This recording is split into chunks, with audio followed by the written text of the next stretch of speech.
Wilson's running. He's got all day. He stays in bounds. Zach Wilson caught it. Zach Wilson gets in the end zone for the touchdown.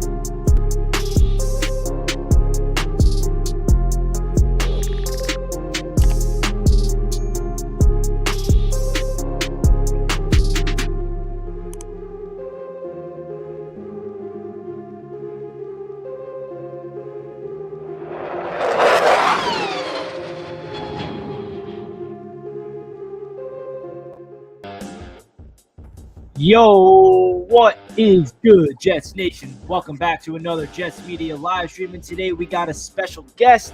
It is the Jets Insider. You guys know him very well. It's DJ from NY Daily News. Welcome to the show, DJ. We got some crazy stuff to get into. The NFL draft is finally here. It's tomorrow. No more waiting. And there's a lot of things that we need to clear up. There's all these fake reports. There's all these rumors. There's all these real reports about Deebo, where the Jets going to go at number 4.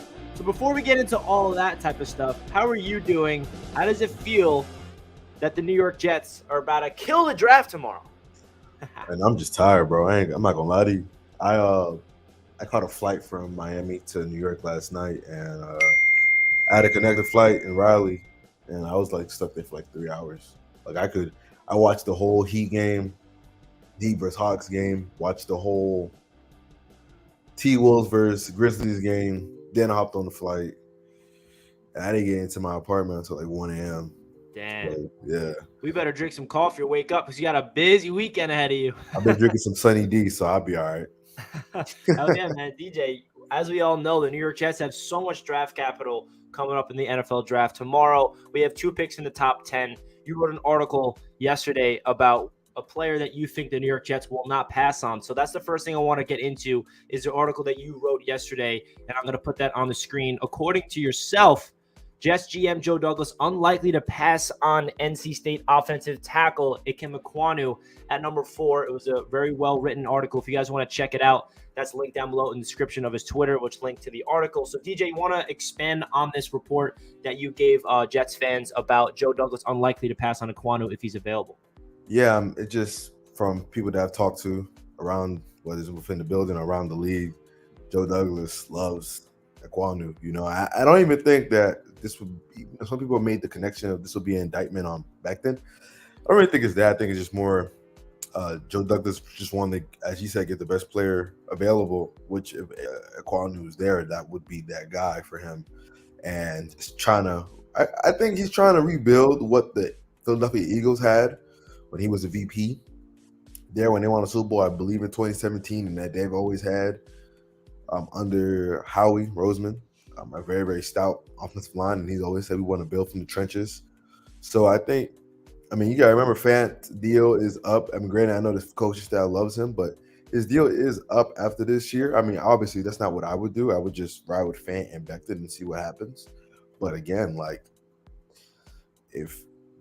Joe D loves him. So if he's there, I think he'll be the pick. If again it was me, I'd probably try to go either Jermaine Johnson, Sauce, or KT, just however I'm feeling. But at the end of the day, you can't.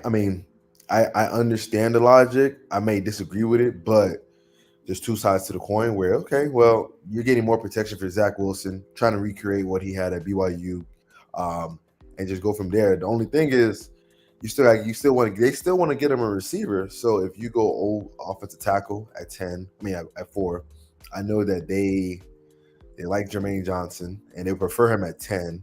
4 is a little bit high, but they prefer him at 10. But Jermaine isn't going to make it at 10. So if he's not there at 10, then you go like Drake or maybe Garrett Wilson at 10. Now, you're kind of you got to strike defense with the second, the 2 second-round picks. And I just don't know if that's – granted, you'll be giving Zach Wilson as many weapons as possible and many assets around him as possible, which you can't knock him for that. But your defense won't be that much improved because you can't expect second-round picks to step in year 1 and jolt your defense from this 32nd ranked unit to top 20. Because I think for them to be competitive this year, win games, be in the hunt, the defense has to be in the teens. It can't be in the 20s. Because with the team that they're playing this year, they're going to see the Ravens with Lamar. They're going to see the Bengals with Joe Burrow. They're going to see the Josh Allen twice. They're going to see Kirk Cousins with his weapons. They're going to see somebody else that I missed. Oh, they're going to see. We'll see if the Browns, if Deshaun, we'll see what that situation is like, if he's available. They're going to see, and they're going to see Russell Wilson with Denver. So again, like just looking at from a wins and loss perspective in 2022, if you wait to go defense, defense, might not be that much better. I obviously it won't be 32nd. I think, Lawson back and DJ Reed and Jordan Whitehead, that should drastically improve the unit. But again, like how much is improvement. So exactly. That's kind of where I'm at. So when it comes to Ekwonu at number 4, right? What makes me feel like it is possible is when Joe Douglas spoke to Michael Kay on the Michael Kay show, he said that they're not drafting this year just for the 2022 season. They're looking at the depth charts beyond this year, 2023, right. 2024. And like you said, George Fant is on expiring contract, so they're trying to make sure that they develop this team for the long haul instead of going all in this year. So my question to you, if the Jets do draft Ekwonu, what happens to Fant or Becton? Does one of them get moved, or do they go into training camp with the competition and either Fant and Becton becomes a swing tackle, or does Becton get moved, or does Fant get moved? So what happens if, hypothetically speaking, Ekwonu is the pick at number 4? We all look at the Jets' offensive line. It looks pretty set. So what happens, do you think? So I think most likely, because Becton's camp, they don't think even they do go tackle. Becton get moved because he still has guaranteed money where Fant doesn't. Granted, Saleh spoken extremely highly of Fant, and said that he's earned the right to compete. But again, this is a business at the end of the day, and again, Fant only has $1 million of his deal guaranteed. So I think it could probably just be a potential competition and just go from there and see what happens. And you try to move whoever for a pick. Because again, you can never have too many offensive tackles, and teams around the league, most teams don't even here we go to situation where you have 3. Most teams don't even have 1. Like, y'all know I'm a Dolphins fan. They didn't even have 1 tackle last year. All their tackles stunk. So, that's a good situation to be in. So I could anticipate a competition and going from there. But yeah, again, I would prefer them to go defense because, again, you got to create a hole to fill the hole with the number 4 overall pick when you don't already have a hole there. Like your offensive line, as you said, it's set. Like on paper, like you're good. You need playmakers, guys that can impact wins and losses, that can take the ball away, that can affect the quarterback, that can help the quarterback, things like that. That's kind of where I'm at. But again, technically, yes, a tackle can affect the quarterback in a positive way. But again, I feel that the upside with taking a defensive guy outweighs the upside of getting Ekwonu, at least for 2022, because that defensive end, or let's say Sauce, at cornerback, they could improve the defense a lot more than Ekwonu would improve the offensive line. You get what I'm saying? Because the offensive line's already good. Like, I don't know if Ekwonu can make it go from good to great. Yeah. In year 1, that's a lot to ask, versus Kayvon or JJ or Sauce can help the defense go from 32nd to possibly 20, because the scheme works. It just, you need more talent. But the scheme, Saleh's a good defensive mind. Jeff Ulbricht's a good defensive mind. They just need a little more talent, and that's my proposition. So the next topic I want to get into, which is probably what all Jets fans want to be talking about right now, and it doesn't really have to do with the draft, but at the same time it does, and that's Deebo Samuel, because this man demanded a trade, and there's rumors all over the place, reports from ESPN saying that the New York Jets are the favorites to land him. So, guys, if you're just tuning into the stream, make sure you smash that thumbs up button. We got DJ from NY Daily News joining the show, giving us some Jets inside information of what to expect from the NFL draft this coming weekend and the latest updates on Deebo Samuel. So if you guys are enjoying the show, don't forget to hit that like button for your boy. And, of course, don't forget to follow DJ down below on Twitter and check him out over at NY Daily News. So, DJ, let's hear your latest update on Deebo Samuel. Are all the rumors and the reports about the Jets being the favorites to land him possible? is it true? Should Jets fans expect Deebo Samuel to be a New York Jet by the end of this weekend? Expect? I don't know about expect, but obviously there's interest and there's a lot of connecting the dots. Like there's a lot of things that there isn't a team that can beat what the Jets can offer. I do know that the Niners don't want to move him, but in today's NFL, if the guy wants out, you almost kind of have to accommodate them at a certain point. Like again, like Deshaun Watson wanted out, Russ wanted out, Jamal Adams wanted out, Ramsey wanted out, Devontae Adams wanted out, Tyreek Hill wanted out. Once a guy wants out, you kind of back in the day you could just make them stay, but now if they want out and they don't want your money, you're gonna just send them somewhere else and just try to get the capital and replace them. So I think the reason why a lot of people are saying that they're the front runners is because people just connecting the dots, and again they have the most assets. Will a deal get done? That I can't answer. I gotta just be frank. That I can't answer. I don't know. I don't want to pose as a guy that's like, oh, I'm hearing this, I'm hearing that.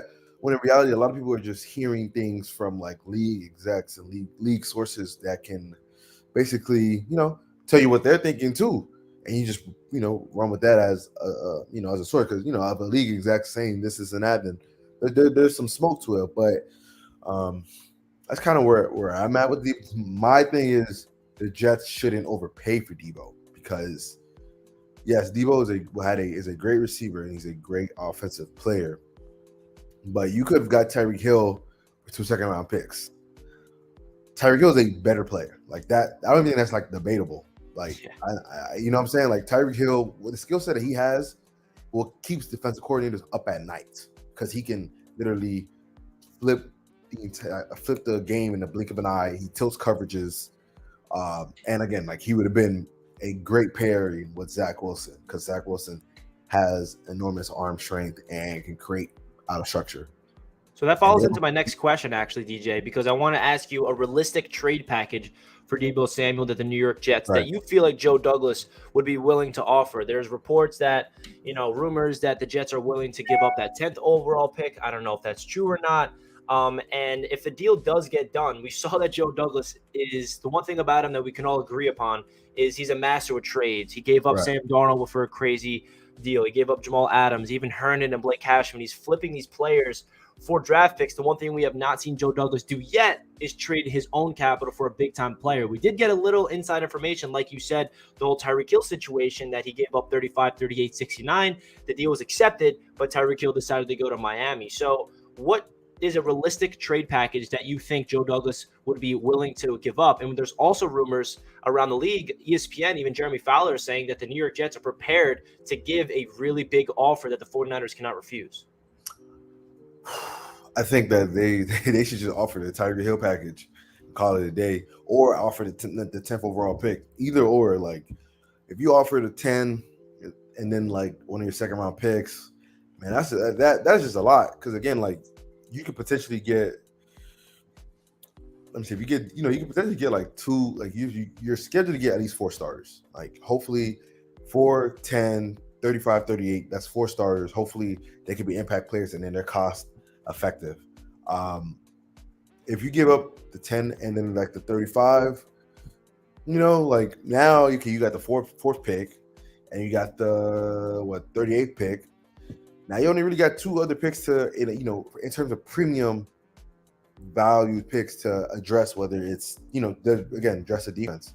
So obviously I wouldn't crush them if they did that, but I can't envision Joe Douglas overpaying for a receiver again that's good, had basically one great year, had a really good rookie year, but basically I know they'll give him the contract. Like I ain't worried about that. Like they'll get the contract. Like that's probably to my concerns.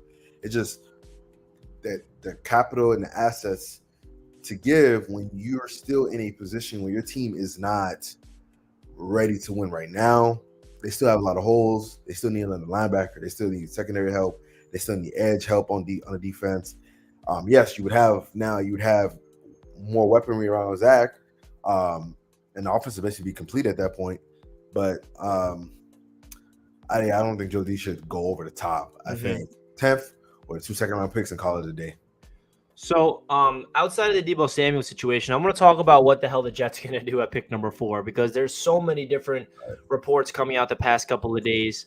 Connor Hughes had this to say recently that Joe Douglas and the Jets loved Jermaine Johnson so much that even if Kayvon Thibodeau is on the board, they might still take Jermaine Johnson ahead of Kayvon Thibodeau. So, from what you're hearing, do you think that this is possible? Do you think that the New York Jets would pass on Kayvon Thibodeau and draft a guy like Jermaine Johnson? Do they have Jermaine Johnson over Kayvon Thibodeau? Because there's a lot of Jets fans, as you know, that are in love with Kayvon Thibodeau. We want him on the Jets so bad, but seeing all these reports making it seem like Joe Douglas and Robert Saleh might have something else in mind.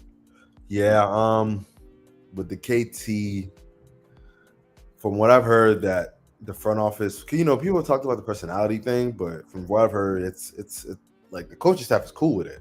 But what I've heard from front office is they're split on that. Some people are cool with it, some people aren't. Some people are rubbed the wrong way, some people aren't. It's unfortunate, but Jermaine Johnson is for sure a candidate at 4. They prefer him at 10, though. That's the thing. They prefer him at 10. I don't think he's gonna make it to 10. That's the thing, because Atlanta needs an edge rusher, Seattle needs an edge rusher, and who else? The Giants need an edge rusher, and the Giants like him too. I can see the Giants going. Let's say Sauce is available at 5, take Sauce at 5, and then take Jermaine at 7, and call it a day. So he's not gonna be there at 10. That's why it seems like Ekwonu, if he's there, is gonna be the guy, because he's probably the highest rated guy on their board. KT, I mean, I've been here for a while. They're not like, it's not like the way the fan base views it is not the way the Jets view it. They like him. They like all these players, but I think there's players that they like more. And I don't think KT will make it to 10. He could slip 10, but I don't think he'll make it to 10. But at 4, that's why like Ekwonu seems like the obvious, like not the obvious, but the most likely if he's there. See, if he's not there, that's when things get all out of whack, because they don't want Jermaine Jermaine at 4 is high for them, but again, they might just like him more than KT. Trevon Walker could be available there, maybe, but from people I talk to, they're not. It don't seem like they that high on Trevon Walker. You know what I'm saying? If anything, that would be maybe Joe D kind of Armstrong in them in that one, but like I haven't really heard that one. Yeah. Let me see. But yeah, KT, man, I guess it's kind of perplexing. You would think that he would.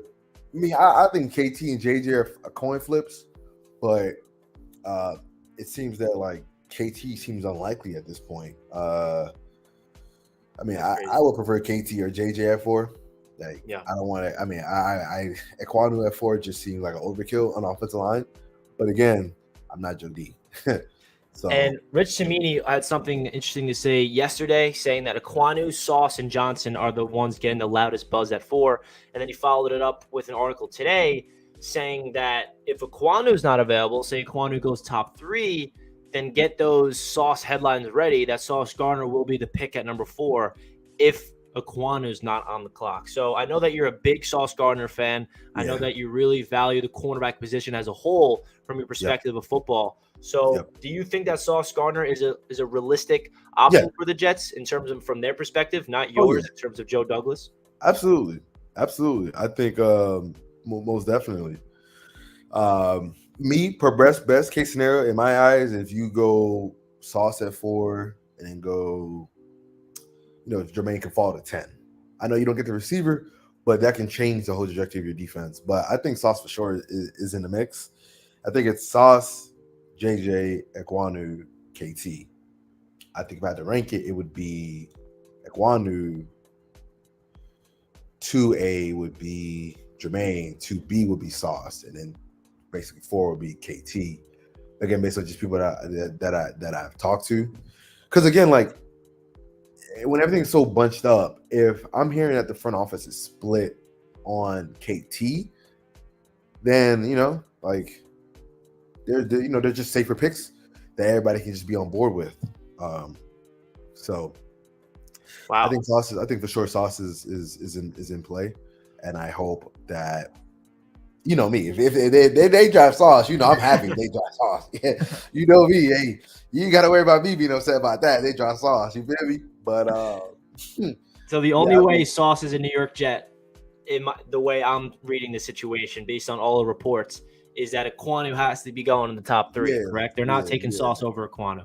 No, no way, no how, no way. And would they risk taking like Sauce over a guy like Jermaine or KT? That they obviously, we all know that Joe Douglas values the trenches. We know that they have a big time hole at the pass rusher position because we don't know about the health of Carl Lawson, and we also know that this defense is all about getting to the quarterback. The scheme just doesn't work without getting to the quarterback. So in your eyes, would they draft Sauce and risk not getting their guy at number 10 like Jermaine Johnson?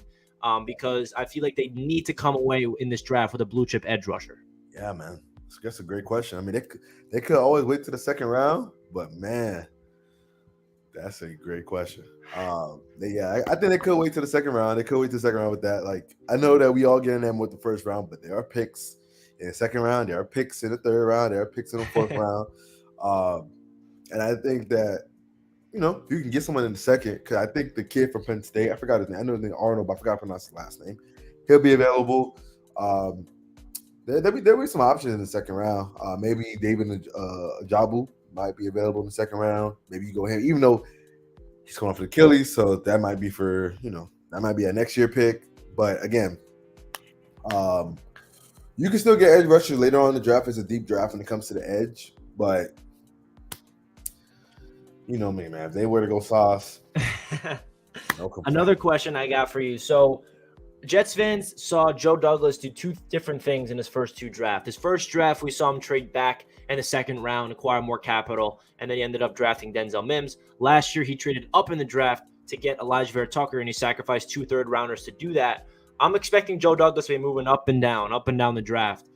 So should we expect in the first round be open-minded to both? Do you think it's possible that Douglas can trade back from 4 or trade back from 10? Or do you think it's more likely that he's going to stay put at 4, stay put at 10, and then trade back into the first round, package 35, 38, get back into the first round and come away with 3 first-round picks?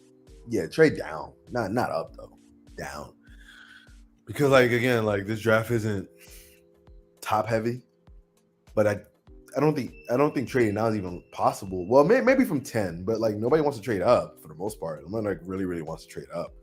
But I think if you were to, I think trading down at 10 is more. If I had to choose from all those scenarios that you offered me, trading down from 10 is more likely, but it's still unlikely because this is not a draft where everybody. Like I've heard from a lot of talent evaluators that you can get the same type of player talent-wise at 10 as you can get at 20. So that's kind of where everything is right now in that aspect. What it do, Ray? What's good, Ray? Shout out to everybody in the chat. Hope you guys are enjoying this stream. We got DJ from NY Daily News giving us some inside information. If you guys want to see DJ on the channel more often, smash that thumbs up button for your boy. Really appreciate everybody tuning in. Tomorrow is the NFL draft. We can finally start talking about what the Jets did and not talk about what the hell they're going to do. I'm so sick of this, DJ. It's been months and months. I'm sure you are as well. So you can finally write up what the Jets did well in the draft, what they did wrong in the draft. It's going to be a lot of fun. Hey, Jets Talk 24/7's in the chat. What's good, Ryan? Richie and DJ DeGoats. Appreciate you, Ryan from Jets Talk, tuning into the show. So, DJ, there's a lot of, speculation that there's going to be a lot of players that fall out of the first round. And luckily for the New York Jets, we have 2 picks in the top end of the second round, as we all know, at 35 and 38. So, obviously, it all depends on what we do at 4 and 10, on what we're going to do in the second round.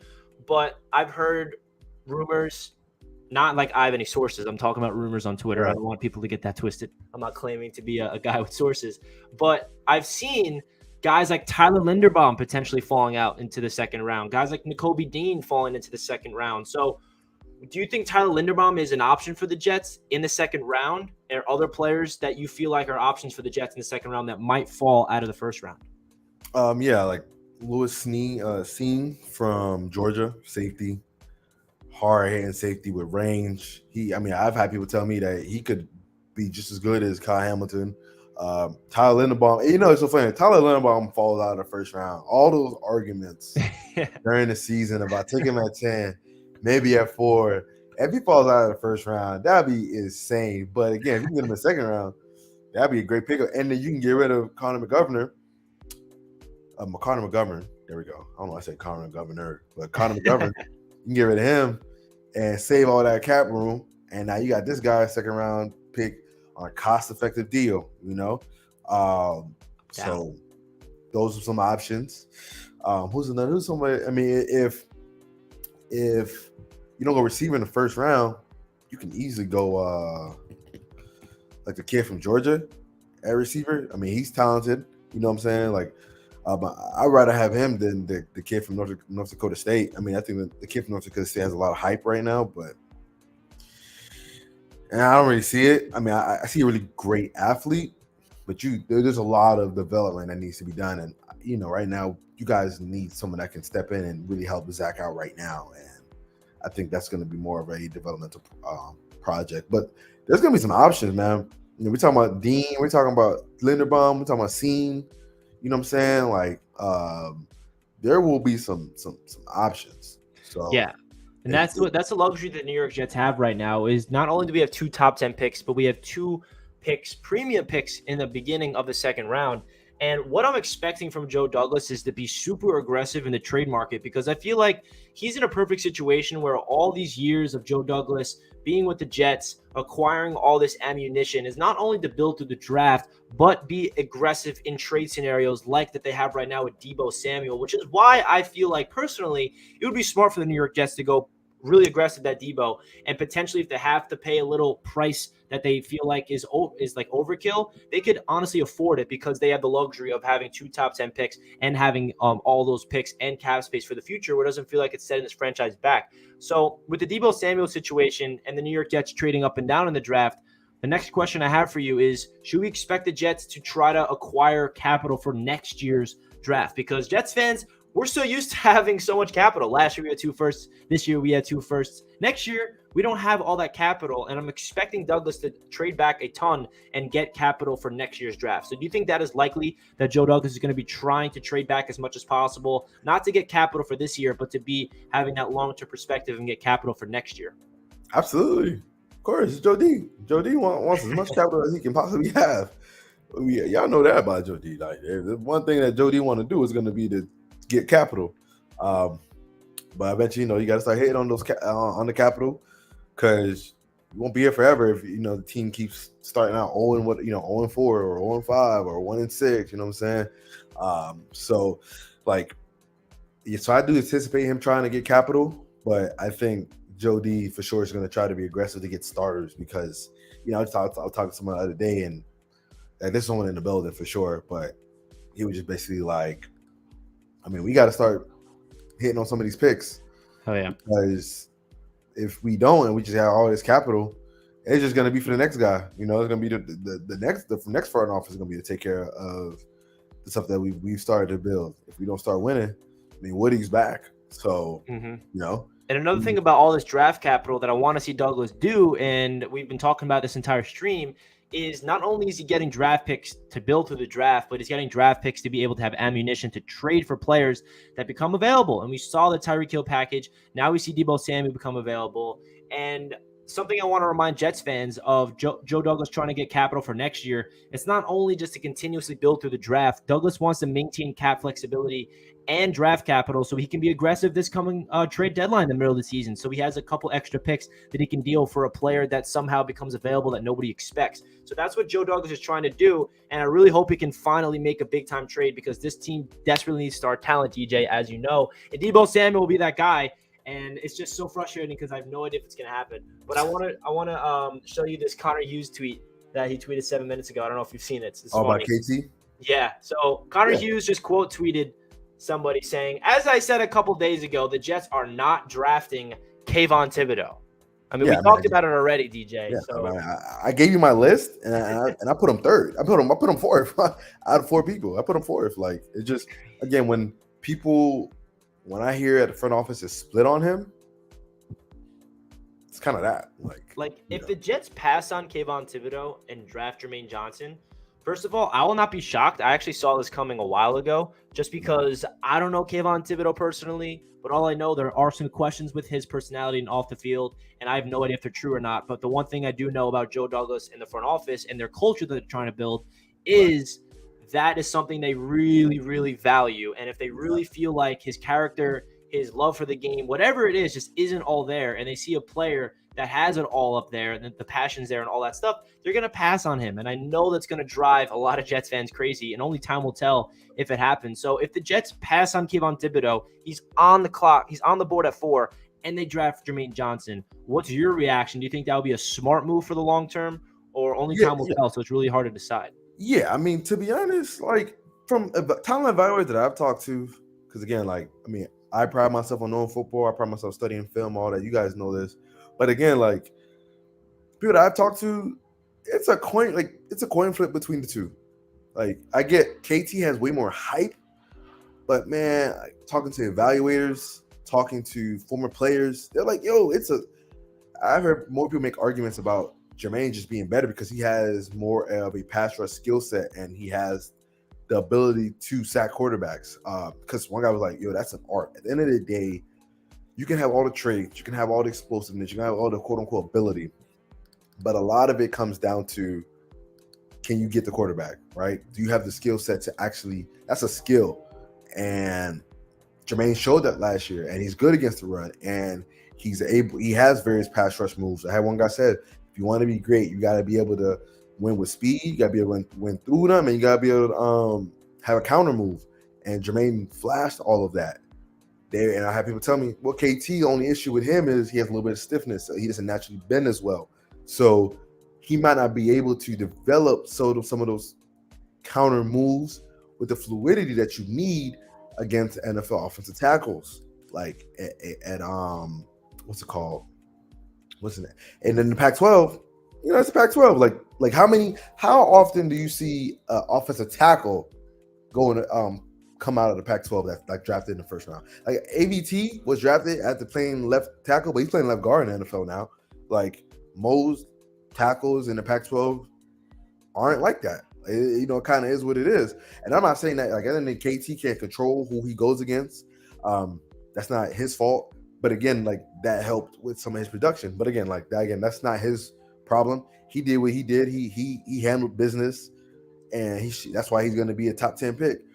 But some of his issues that at time I was telling me is that's going to be a problem, and that may show up in the NFL. Just that ability to not be as flexible to hit someone with a counter move, because basically he can only, just who I talk to, win right now, speed to power. And one guy was like, okay, I'll ask him, okay, so how do you improve that? He said verbatim, like he shouldn't even try to improve that. Do what you do really well and try to become great at that, which is basically just get bigger, stronger, and basically just try to zoom past people and try to bulldoze people to get to the quarterback. So yeah, man, it is interesting to hear that, because I would not be shocked if Jermaine Johnson is the pick over Kayvon Thibodeau. I've been feeling this type of way for months on end, and hearing yourself talk about Jermaine, hearing guys like Marcus Spears come out on Twitter saying that he likes him better than KT, even Damian Woody and other guys about, comparing the two, that some people feel like Kayvon Thibodeau is miles ahead of Jermaine Johnson. In the reality, they're really similar, like you just mentioned, DJ. So Jets fans need to open their mind to the Jermaine Johnson possibility, because it's a very good chance that man is a New York Jet by tomorrow night. So DJ, what is your dream scenario for the Jets, but in a realistic manner, right? Not just who you want. That's not going to be realistic at 4 and 10 and even the second round. And you can even throw in a hypothetical Deebo Samuel trade as that part of your scenario, that we traded him for a certain amount of picks, and then we have this here. So map out in your head, who do the Jets get at 4? Do they trade 10 for Deebo? Do they hold on to 10? Like, what happens in your mind where you feel like this would be an A+ draft? Because the New York Jets have such a huge opportunity with all this draft picks to hit a home run and really make drastic improvements next year. So what's your dream scenario that's also realistic for the Jets?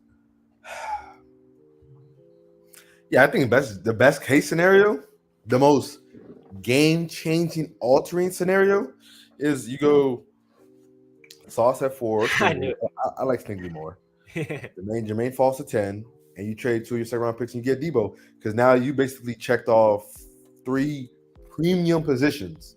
Because at the end of the day, like pass rushers offensive tackles, quarterbacks, receivers, and cornerbacks.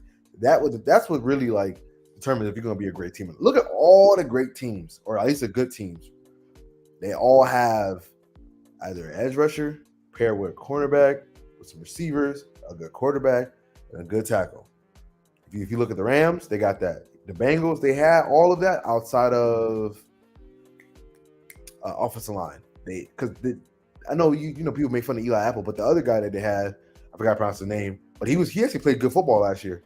And again, like they had the Jamar Chase with Tyler Boyd and T. Higgins and Joe Burrow, and then the Chiefs, they might not have had that dominant cornerback, but they for sure had pass rushers. Well, they have Frank, and then they also have Chris, but they had a good left tackle, they had a good quarterback, and obviously they had receivers. So again, like that's kind of how the Browns are building right now. That's why they just paid Ward. That's why they got Deshaun. That's why they have Murray. That's why they got Myles Garrett. That's kind of what the league's trending. So if you were to come away with that, it just might be. So your dream scenario, you said, just to remind everybody, DJ says the best case scenario for the Jets is getting Sauce Gardner at number 4, Jermaine Johnson falling to the Jets at number 10, and packaging the 2 second-round picks. You might have to throw in 69 as well for Deebo Samuel. And we come away with Sauce, Jermaine, and Deebo. You know what I got to say to that, DJ? Sign me up! How the hell do we make that reality? Because that sounds unreal. Because I'm sitting here expecting that there's no way we're getting Deebo without giving up the 10th overall pick based on what Lynch is saying, that they're not giving him up. Because the 49ers don't want to trade Deebo, but Deebo wants to be traded. So like we said at the beginning of the stream, players have a lot of control. You mentioned all the other players around the NFL that demanded a trade and they got moved, like Jalen Ramsey and all these guys that you brought up. So getting back to the Deebo Samuel talk, maybe it's not to the Jets, but hypothetically speaking, do you expect Deebo Samuel to be traded by either today, tomorrow, on the draft night, or we're going to go through the draft and it's going to be still 49er? Obviously, you don't know for sure, but expectations-wise, whether it's the Jets or not, do you expect the 49ers to actually trade Deebo because of the situation that Deebo wants out, but the Niners don't want to trade him? Because it's a really interesting dynamic that's going on over there in San Francisco. I think it'd be better I think it'd be better for the Jets, believe it or not, if Deebo isn't traded during the draft. Because if he's not traded during the draft, you get to use all your picks to add four starters, and then you can just try to trade from next year. You can go for, all right, take our first and take our second. Now we have Deebo Samuel along with 4 new starters. And now you have a completely revamped roster. I think it'd be better if they just wait. Is it possible that they hold on to him and then it gets that? Yeah, of course. Like, it's the NFL. Like, there's a chance that they could just play hardball and then just try to rectify everything, because it's really about, okay, well, money, guaranteed money when it comes to Deebo Samuel. If you're going to use me that way, then you got to at least pay me what you got to guarantee my money, and that's kind of what the issue is.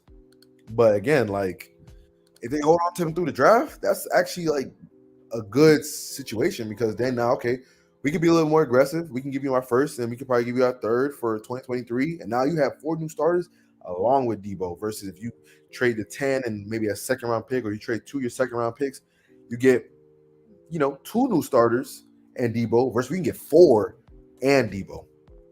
So I just saw you tweeted about Trevon Walker, saying Walker at 4, the draft needs to get here. There's multiple people in the building who don't see it with Walker. I know that you briefly touched up on Walker earlier in the stream, but you want to just, I think you're referring to Connor Hughes talking about this. So let's talk about Trevon Walker. So if he does not go top 3 and he's available at 4, in your eyes, that's not going to be the pick, correct? Because there's multiple people. I mean, unless something changed, something unforeseen. Because I kind of see him as a very similar player to JFM in terms of he can be on the edge and the inside, and we already have that with JFM.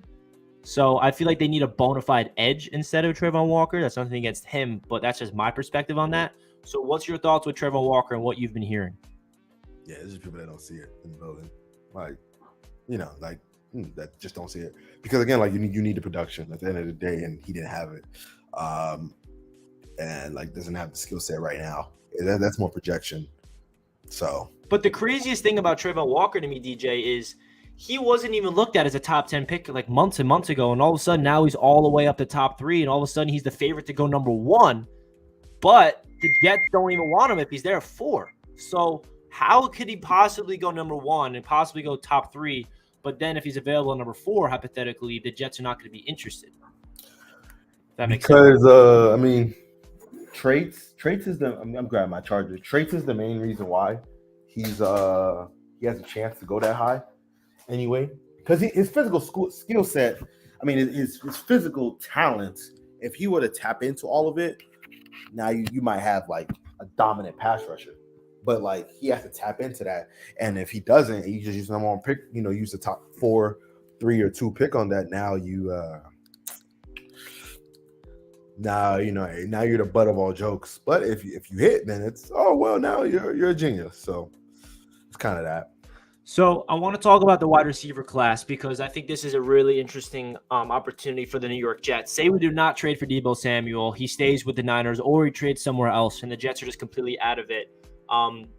Do you think that the Jets are going to take a receiver at number 10, or do you think they're going to wait till the second round? And if so, if you're to rank the players that you think the New York Jets have on their board, is it Garrett Wilson? Do they have interest in Jameson Williams? Because that's my personal favorite receiver in this entire draft class, by the way. Is it Drake London? So if the Jets draft a receiver, which I think they're going to do if Deebo Samuel is not a New York Jet, is it going to be at 10? Are they going to wait to the second round? Are they going to trade back into the first round? What's your idea when it comes to the wide receiver position in the draft with the Jets? Great question. So I firmly believe in my heart of hearts, if Jameson Williams was healthy, he'd be the pick at 4. Firmly believe that. No questions about that. I firmly believe that. He'd probably been a pick 4 because people in the building love him, his talent. But obviously he's hurt and won't be available in their eyes till later on in the season. And they kind of need somebody that can help Zach now. Because again, like, you want to see if your quarterback is him sooner rather than later. You don't want to be like the Giants. You don't want to be like the Dolphins. You don't like the Browns got lucky that they were able to see that he wasn't him, and they were able to upgrade. Granted, I don't agree with the way they went about it, and I don't really stand for what Deshaun Watson stands for. But again, they got lucky and they were able to get out of that situation. You want to find out if he's the franchise guy or not as soon as possible. And with Jameson Williams, that's kind of like a 2023 pick, right? Like, yeah, he could probably play a little bit. That'd be a bonus, but like, he wouldn't be available till later because you don't want to rush that since you have so much invested. Go if you rush that and like this is like a unfortunate setback. Now you're in some trouble. So yeah, that's kind of that. So that's why I don't really see that happening anymore. Drake provides a completely different skill set that they just don't have right now. They don't have a guy that can play bully ball. They don't have a guy that can go up and snag the ball out of the air and make tight window. How many times were you watching a game and Zach made a great pass off platform or made a great pass in the pocket that was in a tight window that was dropped because there was a guy draped on the receiver's back? A lot. I can think of a bunch off the top of my head. Drake excels in that, but it's not like Drake's just solely a big body receiver. Like, Drake has very good route running for a guy that size. He moves very well from a quickness standpoint, which matters a lot more than just pure speed. The ability to get in and out of your breaks to create that separation matters a lot more than just a guy, unless you're like a real deal burner, than a guy that, okay, let's say Drake, let's say, versus a guy like Treylon Burks who is faster than Drake, but doesn't have the route running that Drake can provide. You know what I'm saying? Where like, okay, and it's not like he's a 4-3 guy, where like his speed will make up for the lack of route running. Like, Drake might not be a burner, but he's still a hell of a player, and he has all the traits that you need to be a number 1 receiver. So I think he is, based on just the buzz, he's the most likely guy. If Jermaine's not there at 10 and yada yada yada, I think he's the most likely guy. I don't think Garrett Wilson would be there, but if he is, I still think Drake would go before him because Garrett Wilson plays like Elijah. They already have that skill set. It's kind of what they want to diversify it, right? You have Corey, who's basically your all-around guy. You have Elijah, who's your shifty, can top off yak guy. Then you can have Drake London, who could be the big body guy that kind of fits what Zach Wilson was doing at BYU and Drake is good after the catch also. He's not an easy guy to bring down. And he lined up in the slot like way more. Yeah. He played all over the field at USC. So like he be more than equipped for that. So I know, DJ, you have to get ready for 12:30, which you'll be – who are you talking to? I have no idea yet. You have no idea yet. All right, so DJ, anything you would like to say before I let you go and get ready for the media availability at 12:30? What should Jets fans expect? Should we expect the unexpected? Like, what the hell is going to happen tomorrow? Is a Deebo Samuel trade happening? Just tell me everything you know, DJ. Just break some news for me. I don't know. You have sources. Do something for us. We're sitting here in the dark. We need something. Well, I go as far as to say, I kind of told you if Kwanu there, he's probably the pick. So there you go. All right, guys. Breaking news: if Ikem Ekwonu is not in the top 3 and the Jets are on the clock, just know that he's already a Jet before it happens, according to DJ. And honestly, DJ, I feel the same way. I just don't see Joe Douglas passing on him, even though that's going to drive probably like 70% of Jets fans crazy. But hey, we will see what happens. DJ, it's a pleasure to have you on the show as always. Definitely want to get you on after the draft to get your thoughts about what the New York Jets did right and what they did wrong and all your grades. Guys, please make sure you check out DJ down below. His Twitter's linked there, and you can check him out on NY Daily News. DJ, always a pleasure having you on, my man. Guys, make sure you hit that like button as well so we get as many Jets fans watching the stream so they get inside information from DJ. That does it for the stream, everybody. And let's go Jets. The draft is tomorrow. Stay tuned for more Jets content, and I'll catch you guys next time. Peace.